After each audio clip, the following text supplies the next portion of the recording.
I get questions from young people who want to be dog breeders. Some of the questions that they ask me is that, is dog breeding a lucrative business? Dog breeding as a business can be lucrative and can be disappointing depending on the angle you go. For you to ensure that your dog business, breeding business is lucrative, there are key things that you need to know.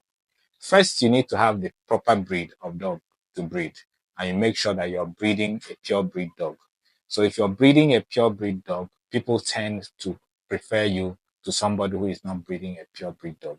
So it's important to also know the dog, know the breed standard, know where you're coming from, know a little bit of genetics. You may not be a genetic scientist, but know a little bit of the genetics so that you know you're breeding correctly. So people can refer to you as somebody who breeds pure breed dogs. Secondly, in breeding is, how do you manage your space? How do you manage people knowing about your dog? Do you socialize?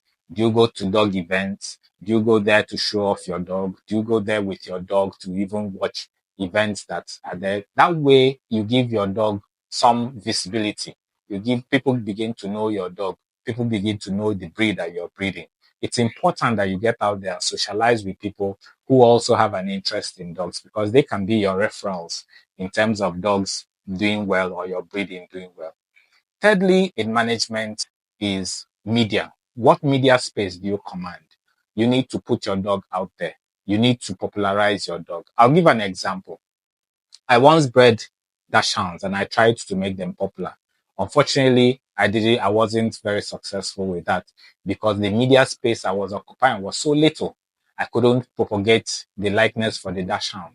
I eventually had to change direction, okay, and started creating a knowledge base of Dachshunds and a group of friends who breed Dachshunds with the hope that that can go into the future. So you need to have that media space. You need to use Facebook. You need to use Instagram. You use to put out your dog. Show you and your dog. Show where your dogs are doing things, or tell people who have bought puppies from you to showcase their dogs in their houses.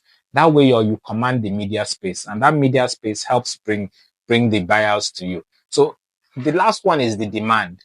If you're breeding a dog that there's absolutely no demand for, then you're in trouble because people are not going to look for it. For instance, just to give an example, if the community you live in are more interested in guard dogs and you're breeding pet dogs, nobody's going to look in your direction.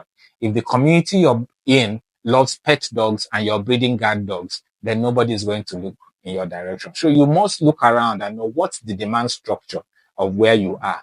Is it amenable to that kind of dog you're breeding, or you're just introducing a dog? So know that if you're introducing a new breed of dog, it's going to take you time. It's going to take a lot of time because people don't know the dog. They are not used to it. They don't know anything about the dog. So in being a successful breeder, I advise young people, the people who come to me, my mentees, I always advise them to do all this, check all this, they do their research, know the kind of dog that may demand some attention and some monies from people, not in terms of high money, because you have to start small and then you gradually build when people get to know you.